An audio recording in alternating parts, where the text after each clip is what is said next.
ದೇವರ ಹುಂಡಿಗೆ ಬಂದ ಕಾಣಿಕೆಯನ್ನ ಎಣಿಕೆ ಮಾಡುವಾಗ ಸಾಮಾನ್ಯವಾಗಿ ನಾವು ನೋಡೋ ಬೇಡಿಕೆಗಳು ಅಂದ್ರೆ ಒಳ್ಳೆ ಕೆಲಸ ಸಿಗ್ಲಿ, ಬೇಗ ಹೆಣ್ಣು ಸಿಗ್ಲಿ, ಇಲ್ಲ ಪ್ರೀತಿ ವಿಚಾರವಾಗಿರೋ ಬೇಡಿಕೆ, ಫ್ಯಾಮಿಲಿ ಚೆನ್ನಾಗಿರ್ಲಿ, ಚೆನ್ನಾಗಿ ದುಡ್ಡು ಬರಲಿ ಅಂತ ಬೇಡ್ಕೊಳ್ತೀವಿ. ಇನ್ನು ಇತ್ತೀಚೆಗೆ ಬ್ಯೂಟಿ ಬಗ್ಗೆನೂ ಬೇಡಿಕೆ ಇಟ್ಟಿರೋದನ್ನ ನಾವು ನೋಡಿದ್ದೇವೆ, ಕೇಳಿದ್ದೇವೆ. ನೋಡೋಕೆ ಸುಂದರವಾಗಿ ಕಾಣಲಿ, ಕ್ಲಿಯರ್ ಸ್ಕಿನ್ ಆಗಲಿ ಅನ್ನೋ ಬೇಡಿಕೆ ಒಂಥರ ವಿಚಿತ್ರ ಅಂತ ಅನ್ಸಿದ್ರು ಅಷ್ಟೇನು ಆಶ್ಚರ್ಯ ಆಗಲ್ಲ. ಆದ್ರೆ ಇಲ್ಲೊಬ್ರು ನಮ್ಮ ಅತ್ತೆ ಸಾಯ್ಲಿ ಅನ್ನೋ ಒಂದು ವಿಚಿತ್ರ ಬೇಡಿಕೆ ಇಟ್ಟಿದ್ದಾರೆ.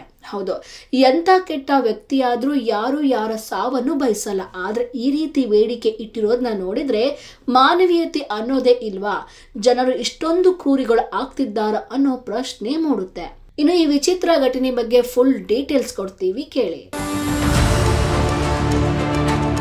ಬೆಳಗಾವಿ ಜಿಲ್ಲೆಯ ರಾಯಬಾಗ ತಾಲೂಕಿನ ಕಡದಾಳ ಗ್ರಾಮದಲ್ಲಿ ಈ ವಿಚಿತ್ರ ಘಟನೆ ನಡೆದಿದೆ. ಶ್ರೀ ಹುಲಿಕಾಂತೇಶ್ವರ ದೇವಾಲಯದಲ್ಲಿ ಹುಂಡಿಯ ಹಣ ಎಣಿಕೆ ವೇಳೆ ದೇವರಿಗೆ ಹರಕೆ ಹೊತ್ತ ಅಪರಿಚಿತ ವ್ಯಕ್ತಿಯ ಮನೋಭಾವನೆ ಬೆಳಕಿಗೆ ಬಂದಿದೆ. ಅತ್ತೆಯ ಕಾಟಕ್ಕೆ ಬೇಸತ್ತ ಸೊಸೆ ದೇವರಿಗೆ ವಿಚಿತ್ರ ಬೇಡಿಕೆ ಇಟ್ಟಿದ್ದಾರೆ. ದೇವರೇ, ನನ್ನ ಕಷ್ಟ ದೂರ ಮಾಡು, ನಮ್ಮ ಅತ್ತೆ ಸಾಯ್ಲಿ ಎಂದು ಚೀಟಿಯಲ್ಲಿ ಬರೆದು 100 ರೂಪಾಯಿ ಹಾಗೂ 10 ರೂಪಾಯಿ ಮುಖಬೆಲೆಯ ನೋಟಿನೊಂದಿಗೆ ಹುಂಡಿಯಲ್ಲಿ ಹಾಕಿದ್ದಾರೆ. ಮುಂದಿನ ವರ್ಷದ ಜಾತ್ರೆ ಬರುವ ಮುಂಚೆ ಅತ್ತೆ ಸಾಯ್ಲಿ ಎಂಬ ಬೇಡಿಕೆ ಚೀಟಿಯೊಂದಿಗೆ ನೋಟು ಅಂಟಿಸಿರುವುದು ದೇವಾಲಯದ ಸಮಿತಿಯವರು ಹಣ ಎಣಿಕೆ ವೇಳೆ ಸಿಕ್ಕಿ ಇಂಥವರು ಸಮಾಜದಲ್ಲಿ ಇದ್ದಾರಾ ಅಂತ ಆಶ್ಚರ್ಯವಾಗ್ತದೆ. ಒಟ್ಟಾರೆ ಇಂತಹ ಘಟನೆಗಳು ನಮ್ಮ ಸಮಾಜದ ಮಾನಸಿಕ ಸ್ಥಿತಿಯನ್ನು ತೋರಿಸುತ್ತವೆ.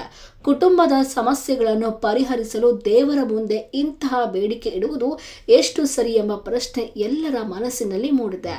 ದೇವಾಲಯವು ಭಕ್ತಿ, ಶಾಂತಿ ಮತ್ತು ಧರ್ಮದ ಸಂಕೇತವಾಗಿದ್ದರೂ ಕೆಲವರು ತಮ್ಮ ವೈಯಕ್ತಿಕ ಕಷ್ಟಗಳನ್ನು ಅಸಹಜ ರೀತಿಯಲ್ಲಿ ವ್ಯಕ್ತಪಡಿಸ್ತಾ ಇದ್ದಾರೆ.